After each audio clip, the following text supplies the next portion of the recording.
The Coyote Twin, Vermilion's downtown theater. Providing entertainment Thursdays through Sundays.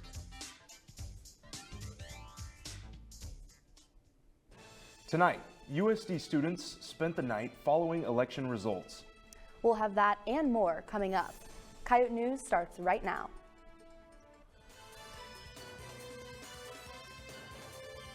Live from the Al Newharth Media Center, this is Coyote News. There's been a sexual assault reported on campus, the first of the school year. Welcome to Coyote News. I'm Xander Holm. And I'm Ava Sevening. We'll get to that story in a moment, but first, on election night, the Political Science League hosted an election watch party in the Muck Ballroom. Students and faculty members gathered to watch the results from yesterday's election day, as well as to play games and socialize. Jacob Gielart is the Political Science League's president. He says that hosting events like these helps to bring students from across the aisle together. I think that having political events, both casual and formal, are very important, especially here on campus.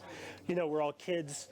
We are still in the stage of developing opinions on stuff like this. It's very important to be properly educated when you're developing those opinions. Clay County Commissioner candidate Kevin O'Kelly made an appearance to talk with students about the importance of local elections. While election season is over this year, the Political Science League will continue to hold events with other campus political organizations. Donald Trump is now the 47th President of the United States. Trump received 295 Electoral College votes, while Harris received 226. Trump only needed 270 votes to win the election. Trump took the lead in all of the 7 swing states, including wins in Wisconsin, Georgia, and North Carolina. This makes Trump the 45th and 47th President of the United States. This is the second time in U.S. history that a president has served 2 non-consecutive terms. The first was Grover Cleveland. For the local election, the race for county commissioner in Clay County is close. As of now, Kevin Brady, Glenn Gilbertson, and Travis Mockler would serve on the county commission. However, Kevin O'Kelly and Pat Flanagan are less than 100 votes away from Brady and Gilbertson, meaning there could be a recount. County Commission will meet tomorrow to decide if Clay County's ballots will be recounted. The county auditor says that a second count is up to the candidates in the race. Coyote News' Parker Orr is live in the Muck with USD Democrats and Republicans to speak about their thoughts on the election. Parker? Thanks, Xander. I'm with Piper Connolly of USD Dems and Levi Taglioli of College Republicans. Piper, in your opinion, why did Harris lose the election? I think a lot of factors went into it. I don't think that you could name just one of them. We definitely overestimated where some of the votes would go, which I think was a big oversight on our part. But like she said earlier today, when we fight, we win, and sometimes the fight takes a while, so we're not over yet. And then Levi, briefly, why did President Trump win the election? Well, I could tell you we certainly weren't expecting that, but we're very happy about it. Part of it's definitely, I think, that Americans, young, old, they're very sick and tired of a bad economy and generally bad leadership. So I think that's why it swayed so far for Trump, at least this time around. And then Piper, USD Democrats, what are their goals moving forward once this election has been declared? Yeah, one of our biggest goals moving forward is going to be just getting engagement up. I know there's a lot of Democrats on campus, but not a lot of them are willing to be involved right now. We're also really working on pushing voter registration this year in our state of South Dakota. Voter registration was down for our age group, which is a very big problem. And so just doing a lot more work with that, as well as bringing people to campus to talk about topics at our monthly meetings that we're planning on hosting so that people can get educated on issues that are important to them. And then Levi, what plans does College Republicans have once this election season's over? Well, I would agree we definitely need to get that voter registration number up. That's a common goal between all parties right now. The College Republicans, we do have good involvement on campus. We just had our congressional series. I personally am very excited for the 2026 primaries. That's when the Republicans get to have a lot of fun, but we're just looking to get more involvement here on campus. Thank you so much, Levi and Piper. For Coyote News, I'm Parker Orr. Thanks, Parker. The two groups will continue to hold events even after the election. A sexual assault was reported to the University Police Department. The reported assault took place on Halloween, but the report wasn't made until Sunday. The incident occurred in the late evening hours in a residence hall on the south side of campus. The acquaintance assault reportedly is by someone not affiliated with the university. If you've been a victim of a crime or have witnessed a crime, contact local law enforcement. Laura Anderton is now serving as Interim Director of EEO and Title IX Coordinator. USD Human Resources announced the decision in an email on Monday. Anderton previously was the Director of Human Resources. Her role as coordinator will ensure compliance with anti-discrimination laws and policies, including Title IX and BOR policy. The previous coordinator was Jean Merkel. It hasn't been revealed why she no longer holds the position. Coming up, two student groups have merged into one with the goal to educate others. You're watching Coyote News.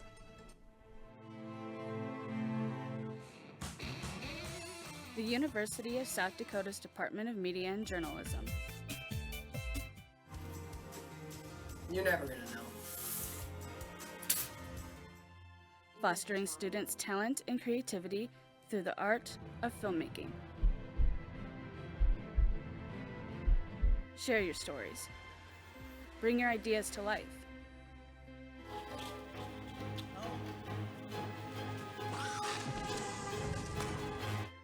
Discover your passion.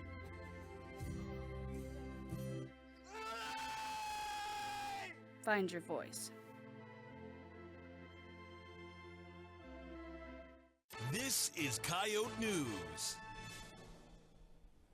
Asian Students in America and the Indian Student Association held Diwali this past weekend. Diwali is a festival of lights that is celebrated by many different countries and religions. It is mainly observed by Hindus, but different religions have their own traditions. Some traditions include lighting candles and coming together with friends and family. Pimtung Tungtad, president of ASIA, planned out several activities for people to enjoy. A lot of performances, mostly dance, and then afterwards is probably what people enjoy the most, which is the open dance, where we play a lot of traditional music, a lot of popular Bollywood music, and everyone is just free to dance on the dance floor, and people get really into it, so that's my favorite part. Tickets for the event were sold out on the first day of selling, and just over 300 people attended the celebration.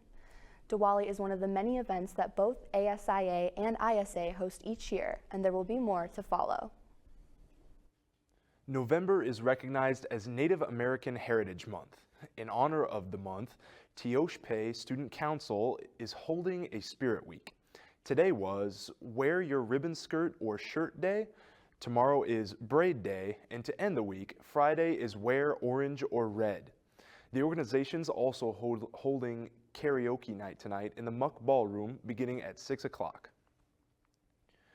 The First Gen Student Organization hosted a week of events to celebrate first-generation students. Tonight, there is rock climbing at the Wellness Center. Tomorrow is a potluck at the Muck Pit to represent people's culture. The week wraps up with coffee and conversations on Friday. A full list with details of the events can be found on FGSO's Instagram page. Normally, the esports arena is a place to just play video games, but for Halloween, the club decided to do something a bit more festive. This year, esports hosted a costume contest where contestants came dressed as their favorite video game characters and got a chance to show their creativity. Ellie McKinney is an esports officer, and the club means more than just playing games. I've just made a lot of really good friends here, but the workers are also really nice, and I ended up befriending a lot of the workers too. And it's a good environment and a good community. After the contest, participants played a game of trivia themed around horror video games, movies, and books. Esports' next event will be a Mario Kart tournament on November 15th in collaboration with the Graduate and Professional Student Association. A sex trivia night was hosted by two merging student groups with the common goal of providing sex education. Student activists for equality combined with Students for Reproductive Rights for the Old Lumber Company event. Trivia, Halloween costumes, and education were a part of the festivities with the goal of educating attendees about reproductive health. Carissa Marlette is the group's vice president. Our Our main goal is really to promote, especially with this event, promote safe sex education. You know, I feel like a lot of individuals our age have not experienced proper sex ed. Proceeds from the trivia event will go toward a feminine hygiene product drive for the Vermilion community. The newly formed group raised $500 at their sex trivia event. One Vermilion High School orchestra member was selected for the all-state orchestra team. Catherine Neighbor made first violin as the 28th chair. State orchestra performed on Friday and Saturday, as well as all-state choir. The National Music Museum opened its High Strung exhibit, inviting people to indulge in their shared love of keyboards. The exhibit features 20 pianos in the museum's collection and focuses on different eras of keyboard instruments leading up to the modern piano. It explores the form, function, and utility that defines the instruments. Some of these pianos have not been on display until now. Dwight Vaught is the museum's director. If you think of high strung, we sometimes think of the phrase high strung as somebody that's anxious or excited. In our case, high strung refers to piano strings that are strung under a high amount of tension to help produce the sound. So we sort of pull double duty with that phrase high strung. Live performances of the grand piano and other stringed instruments added to the exhibit's focal point of combining the melody and harmony. The High Strung exhibit will be shown through the end of the year.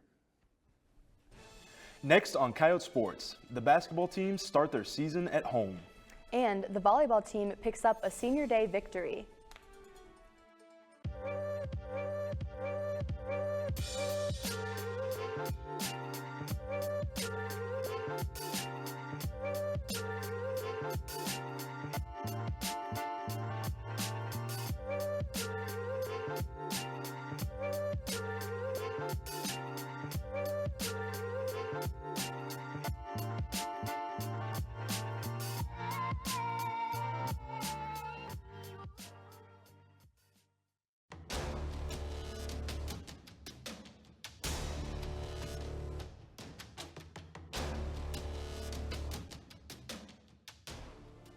Day in and day out. From one field on to the next. Dedicated, restorative, and driven. To the American farmer who represents the roots of our country, we thank you for all you do.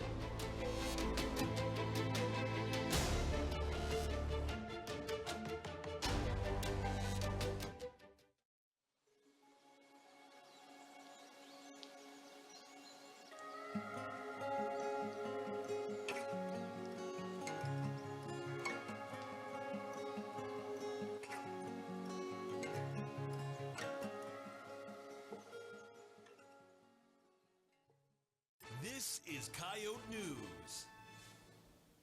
A tennis player goes to Georgia to represent the Summit League. This is Coyote Sports. I'm Maddie Kelly. And I'm Jacob Pierce. The Bluffs hosted a Summit League championship meet. The road to March Madness began on Monday. Coyote News' Hunter Olson spoke with men's basketball senior Max Burchill to find out how the Coyotes prepared for the season. In the midst of both the football and volleyball teams pushing towards postseason appearances, the men's and women's basketball teams begin their seasons. I spoke with Max Burchill of the men's side to find out how they prepared for the anticipated schedule. All of us combined have just we've been able to be here. We have new guys, so get acclimated to each other, build team chemistry. I think just hitting the off-season hard, lifting, a little more lifting emphasis in the summer, and now kind of gearing that towards more basketball and just making sure the team's, running smooth and stuff like that. When asked how the Coyotes can improve upon their 12-20 record just a year prior, Max states that the senior presence in the locker room will help make a difference. I think we have a lot of seniority, which is good. We have 6 seniors, which is usually you don't have that many seniors on a team. We all hang out off the court too, in the locker room before and after practice, so yeah, it's been great. The men's basketball team looks to capitalize on their opportunities this year, including a nationally televised matchup with South Dakota State. For Coyote News, I'm Hunter Olson. The men's basketball team is undefeated after beating the Jaguars on opening night. Senior leadership led USD as 4 of 6 seniors on the team scored double-digit points. Paul Bruns led the Coyotes in scoring with 14 points. Following Bruns was Chase Forte scoring 13 points and dishing out 6 assists. South Dakota improves to 1-0 on the season, winning 93-79 over the Jaguars. The team plays Texas A&M Commerce tonight at home. The women's basketball team lost their first game of the year to last year's WNIT champion.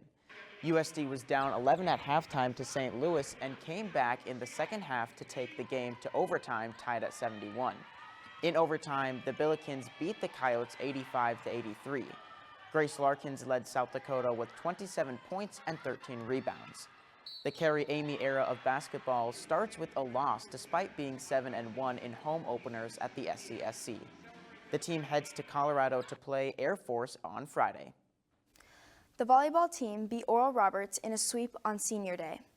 Kylan Seelock led USD with 19 kills, while Avery Van Hook registered her 14th double-double of the season.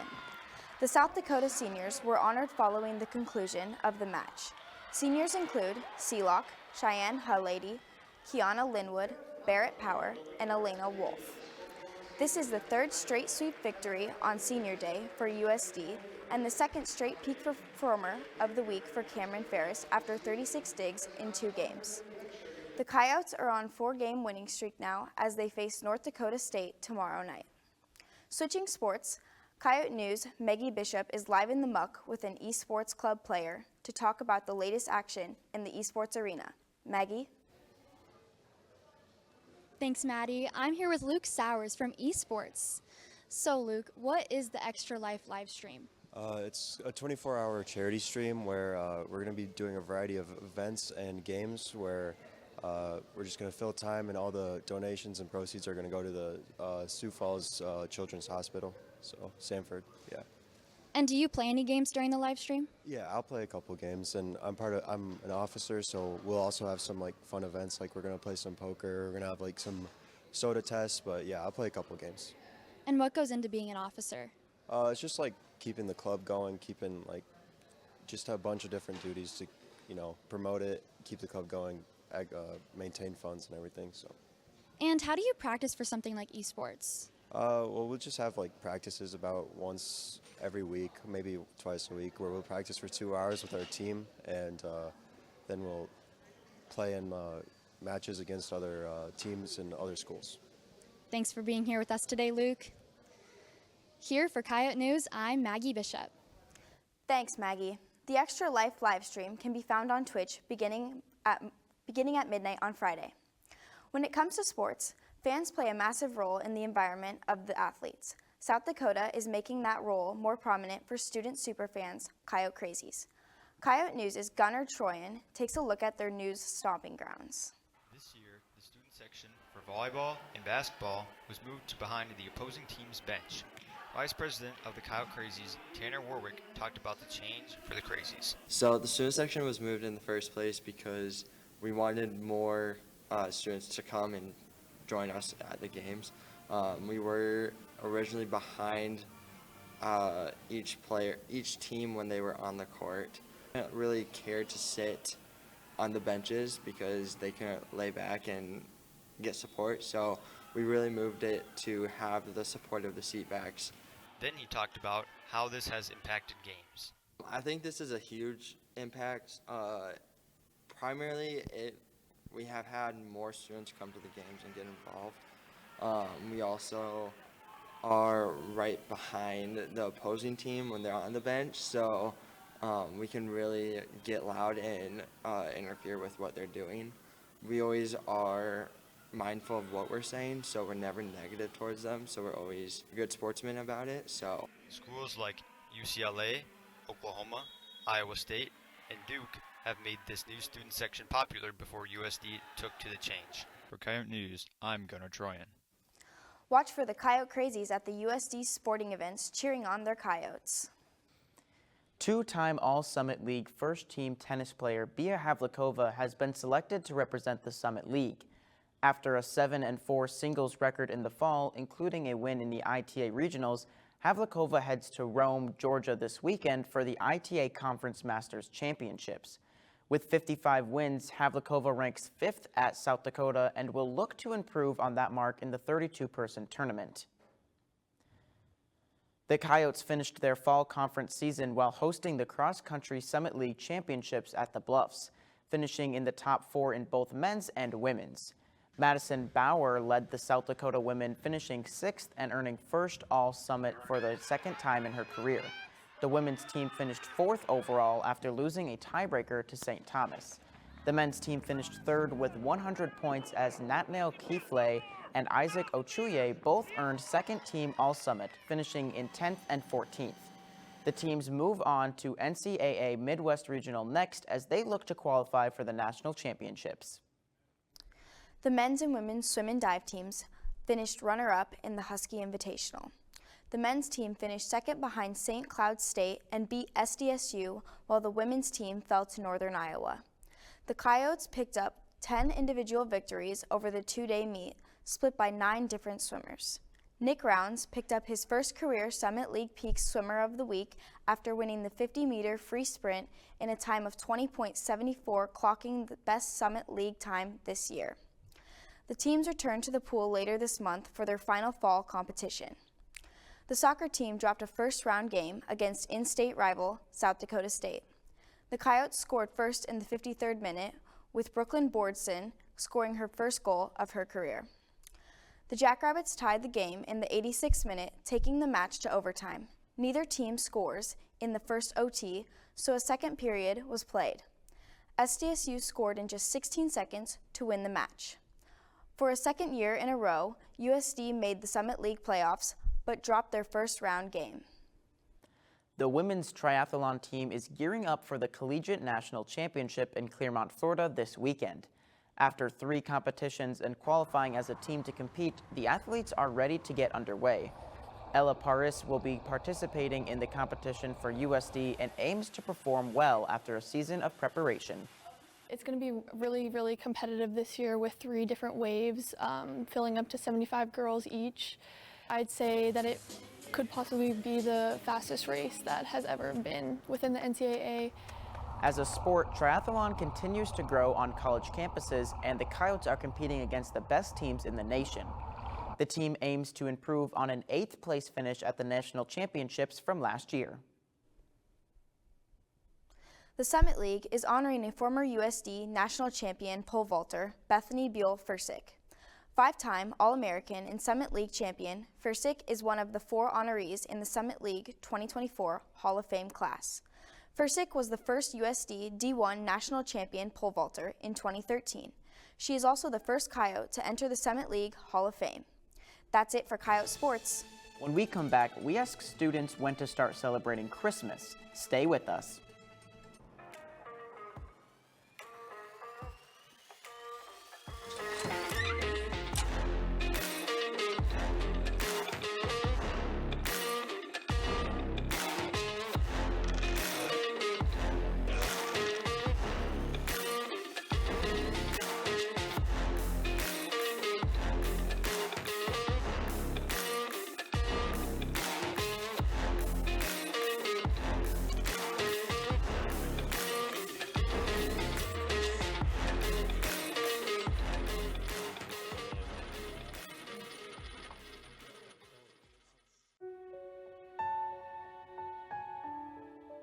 Do you feel tired and anxious at times?